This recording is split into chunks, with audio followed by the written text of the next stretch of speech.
नमस्कार भक्तों, राधे राधे, हर हर महादेव। मेरी प्यारी जीजियों, मेरे जीजाओं, बेटियों और बेटों, आज चंद्रशेखर महादेव और चंद्रमौलेश्वर महादेव की पावन कथा चल रही है और इस पावन अवसर पर मैं आप सभी शिव भक्तों से एक छोटा सा निवेदन करना चाहता हूँ।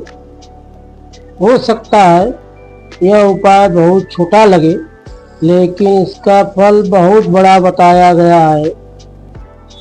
जब भी आप शिव कथा सुनने जाएं या अपने घर से शिव महापुराण की कथा सुने तो एक छोटा सा नियम बनाएं। अपने पास में एक चावल का दाना रख लीजिए, चाहे वह आपके रुमाल में हो, नैपकिन में हो, बैग में हो या पर्स में हो। बस कथा के पूरे 7 दिन तक उस चावल के दानों को अपने पास रखें और जब कथा का 7वां दिन आए तो उस चावल के दानों को किसी भी शिवलिंग पर श्रद्धा से अर्पित करें। फिर हाथ जोड़कर भोलेनाथ से अपने मन की बात कहें। भक्तों, आप देखकर हैरान रह जाएंगे कि महादेव आपकी प्रार्थना को जरूर सुनेंगे, क्योंकि चावल का यह दाना केवल अन्न नहीं है, यह समर्पण का प्रतीक है।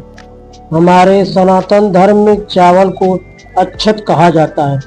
अक्षत का मतलब होता है जो कभी टूटता नहीं है।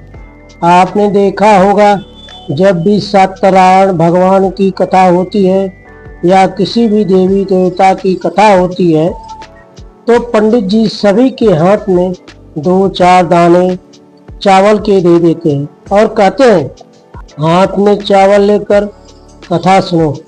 फिर कथा पूरी होने के बाद वही चावल भगवान को समर्पित कर दिया जाता है। यह कोई आज की परंपरा नहीं है, यह तो बहुत प्राचीन नियम है। भक्तों, एक बात और ध्यान से समझिए, गेहूं का दाना फिर अंकुरित हो सकता है, चना फिर अंकुरित हो सकता है, सोयाबीन भी अंकुरित हो सकती है, लेकिन चावल का दाना एक बार अंकुरित होकर दोबारा उसी रूप में अंकुरित नहीं होता। इसलिए जब हम चावल का दाना शिव जी को अर्पित करते हैं तो उनका अर्थ होता है, हे भोलेनाथ, मैं आपके चरणों में पूरी तरह समर्पित हूँ। मैं अब संसार में भटकना नहीं चाहता, मैं केवल आपका हो जाना चाहता हूँ। भक्तों, कहा जाता है कि चावल का दाना चंद्र का प्रतीक भी माना जाता है और भगवान शिव तो चंद्रशेखर है, जिनके मस्तक पर चंद्रमा विराजमान है। इसलिए जब कोई भक्त श्रद्धा से एक चावल का दाना भी अर्पित करता है तो शिव जी छोटी सी भक्ति को भी स्वीकार कर लेते हैं।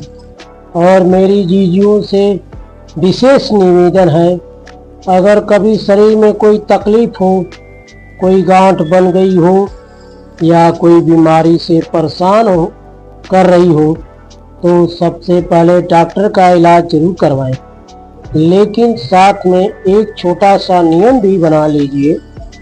प्रदोष काल में शिव मंदिर जाकर 2 दीपक जलाइए और शिवलिंग पर एक चावल का दाना अर्पित कीजिए। फिर वही चावल का दाना वापस उठाकर प्रसाद के रूप में ग्रहण कर लीजिए।